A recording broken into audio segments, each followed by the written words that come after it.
música ocidental, a música que a gente conhece aqui, ela se baseia totalmente em 3 grandes pilares, que é o canto, depois o piano e depois o violino. Com esses 3 instrumentos, a música ocidental se fez.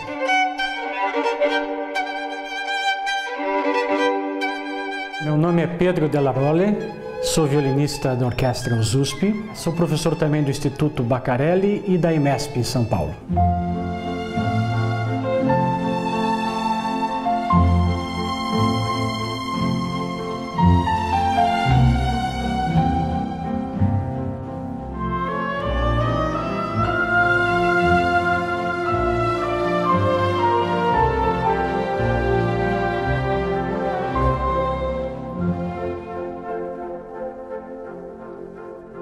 O violino é constituído de átiro e abeto, que são essas 2 madeiras.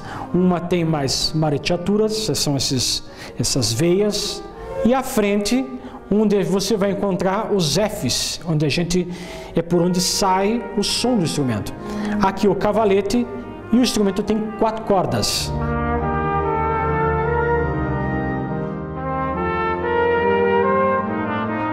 Aqui nós temos o espelho, que é onde nós tateamos as notas. Também, nesse momento, eu tenho uma surdina, que vai produzir um som diferente nesse instrumento.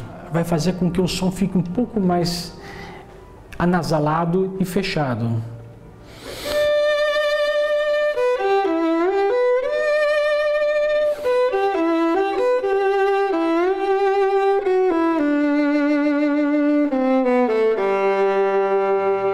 Mesma coisa sem a surdina.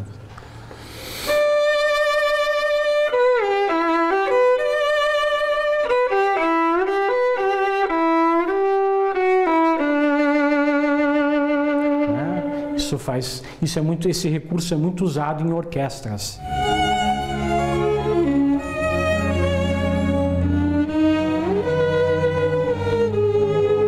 Aqui a queixeira, isso não existia no tempo de Vivaldi, no tempo de Bach, foi uma das adaptações que foi necessário ser feito para que o violino pudesse ter um pouco mais de segurança na hora de executar, porque cada vez, com o passar do tempo, o violino foi ficando cada vez mais difícil de se executar, porque os compositores foram exigindo cada vez mais o instrumento, né?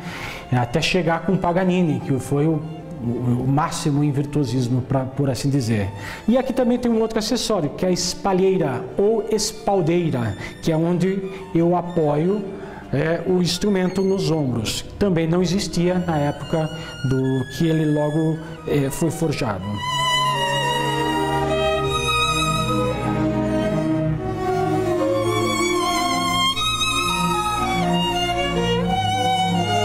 O arco ele é feito de pau-brasil, então essa madeira, né, é de pau-brasil, cada vez mais difícil de se adquirir, então quem tem, quem não tem, hoje em dia tem que se virar até com fibra de carbono, né, porque cada vez mais difícil de se adquirir essa madeira. Aqui nós temos o talão, que é a parte mais pesada do instrumento, e o arco ele passou a ser côncavo. Antigamente ele era convexo, né? Por que ele se tornou côncavo? Foi a pedido de um violinista. Logo depois da Revolução Francesa, né, a música deixou de existir nos palácios e saiu das cortes e começou a ir para o grande povo, para o povão. E isso fez com que as salas de concerto começassem a ter que se ampliar. Por isso mesmo, aquele arco barroco que existia antigamente não era suficiente para tirar mais som que projetasse. Então, para ter uma maior projeção de som, um violinista chamado Giovanni Battista Viotti, que foi um violinista do século XVIII, ele falou, não, olha, para a gente conseguir um som melhor, a gente vai ter que ampliar o espelho do instrumento, que também era menor, e vamos ter que colocar mais pressão, mais pronação, que a gente diz, para tirar som. E mudou completamente a estrutura do arco.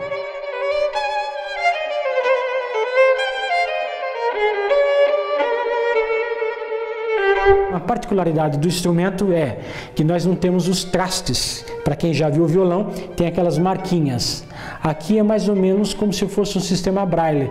Você primeiro tateia, sente e depois executa a nota, porque não tem onde você se apoiar. É uma montanha a ser descoberta e por isso requer mais precisão ainda. Porque se eu quiser tocar uma nota sempre no mesmo lugar,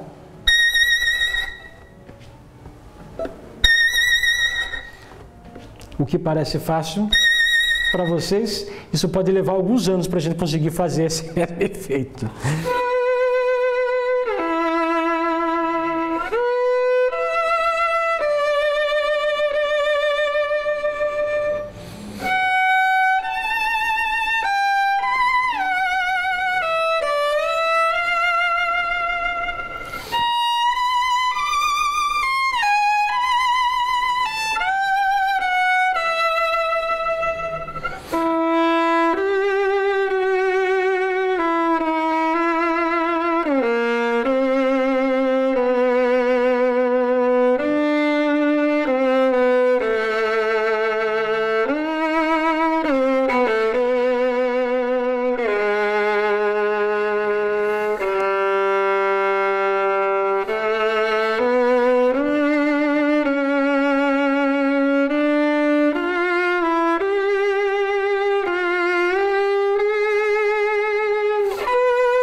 O maestro é o grande poeta, então tem as suas ideias e para trazer essas ideias de uma forma mais concreta, ou seja, de uma forma em que possa ser traduzido para uma linguagem violinística, precisa ter uma pessoa, assim como o Spalla, para poder fazer esse trabalho. O Spalla, a tradução do italiano significa ombro. Então, o Spalla nada mais é do que o ombro direito do maestro. Então, o maestro, de repente, pede, eu quero essa nota um pouco mais curta.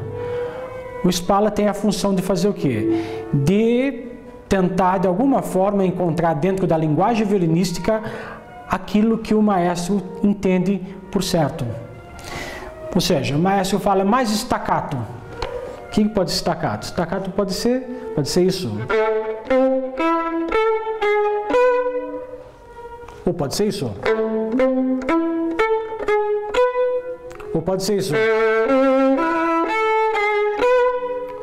Ou.